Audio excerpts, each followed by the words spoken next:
అన్నా నమస్తే అన్నా. అన్నా నమస్తే. నమస్తే నమస్తే రవి గారు. దాంట్లో అసలు విషయంలోకి వెళ్లే ముందు ఏంటి అక్కడ జెడ్పీటీసీ ఎలక్షన్ మంచి జోరుగా సాగుతున్నట్టుంది కదా, ఎట్లా ఉంది పరిస్థితి? అన్నా ఇక్కడ జెడ్పీటీసీ ఎలక్షన్ బాగా ప్రశాంతంగా బాగా జరుగుతోంది.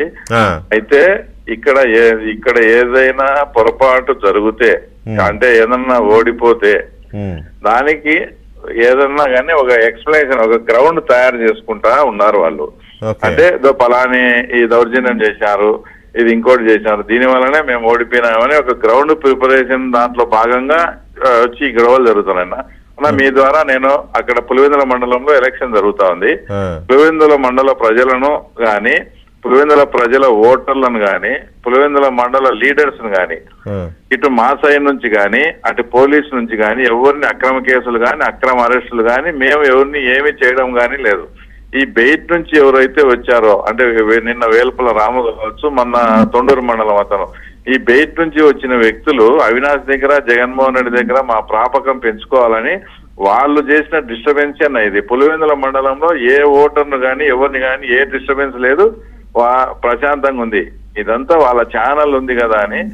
ఇంకోటి రమేష్ యాదవ్ విషయం అన్న. రమేష్ యాదవ్ గారు వచ్చేది కానీ అక్కడికి వెళ్ళేది కూడా ఎవరికి తెలియదు, పోలీసుకు కూడా ఇన్ఫర్మేషన్ లేదు. రమేష్ యాదవ్ ను కూడా ఆయనకి ఏమీ కాలేదు. ఆయనకు ఏమన్నా దెబ్బ తగిలితే మొదటగా ఎవరైనా కంప్లైంట్ ఇచ్చిన వ్యక్తి ఎక్కడికి వెళ్తాడన్నా గవర్నమెంట్ హాస్పిటల్కి వెళ్తాడు. దగ్గరగా ఉన్న గవర్నమెంట్ హాస్పిటల్ వదిలిపెట్టి భారతి గారి ఫాదర్ అయినటువంటి ఈసీ గంగిరెడ్డి అంటే మీకు తెలుసు కదా, అక్కడికి తీసుకుపోయి సర్టిప్పుతారు, వాళ్ళే బ్యాండేజ్ చేస్తారు, వాళ్ళే వీల్ చైర్ లో తీసుకుపోతారు, వాళ్ళే ఎంఆర్ఐ స్కానింగ్ అంటారు, మళ్ళా తీసుకొస్తారు. అంటే ఏమీ జరగని దాన్ని కూడా ఒక ఎమ్మెల్సీ మీద అవి అలా జరుగుతుంటే అక్కడ ప్రజలకు అర్థం కాదంటారా? ఇవన్నీ అన్ని తెలుసున్నా, అది కూడా చెప్తా. ఏది జరగంది కూడా వీల్ చైర్ లో తీసుకుపోతారు, ఎంఆర్ఐ స్కానింగ్ చేస్తారు, అదేంది ఇది చేస్తారు. ఇంత తతంగం నడిపి దాని ఏదో ఎమ్మెల్సీతో వాళ్ళ సహచరుని ఏదో చేసినట్టు విజయవాడలో ధర్నా చేపించి సాక్షిలో విపరీతంగా, అంటే అతను అక్కడ యాదవ సామాజిక వర్గానికి చెందిన ఓట్లున్నాయి, దానిని డిస్టర్బ్ చేయాలని ప్రయత్నం. నేను సూటిగా ఒకటేనా, నిజంగా మీ పార్టీకి చెందిన రమేష్ యాదవ్ అనే వ్యక్తి దాడి జరిగినప్పుడు జగన్మోహన్ రెడ్డి గారు వచ్చి డోన్ లో బుగ్గన వాళ్ళ అబ్బాయి పెళ్లికి వచ్చాడు. అక్కడ నుంచి పులివెందులో 130 కిలోమీటర్లు. నిజంగా వీళ్ళు చెప్పేంత రాద్ధాంతమే పులివెందులో జరిగితే జగన్మోహన్ రెడ్డి స్వయంగా వచ్చి పరామర్శిస్తాడా? ఒక బీసీ నాయకుని పరామర్శించాలి కదా. మాకు ప్యారలల్ గా 60-70 కిలోమీటర్లు నేషనల్ హైవే మీద, అలాగే స్ట్రైట్ గా బెంగళూరుకి వెళ్ళాడు. అంటే దాని అర్థం ఏమని, ఆడ ఏది జరగాలా ఈ సాక్షి వీళ్ళు హంబకు మా మీద బురద జల్లాలా అది ఏమన్నా. ఇంకోటి ఏదన్నా చంద్రబాబు నాయుడు గారి మనస్తత్వం మీకు తెలుసు.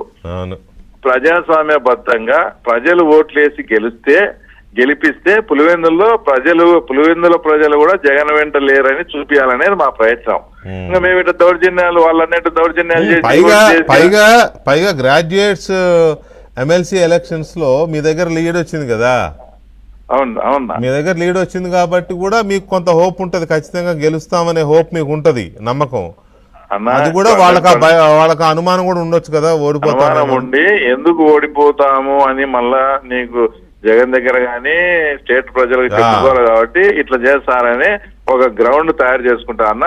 మీ ఏబిఎన్ ద్వారా పులివెందుల మండల ప్రజలకు విజ్ఞప్తి చేస్తున్నా, మీరు ప్రజాస్వామ్యబద్ధంగా ప్రశాంతంగా మీ ఓట్లు మీరు వేసుకోండి. మీకు మంచి సువర్ణ అవకాశం వచ్చింది పులివెందుల మండలం డెవలప్మెంట్ కోసం.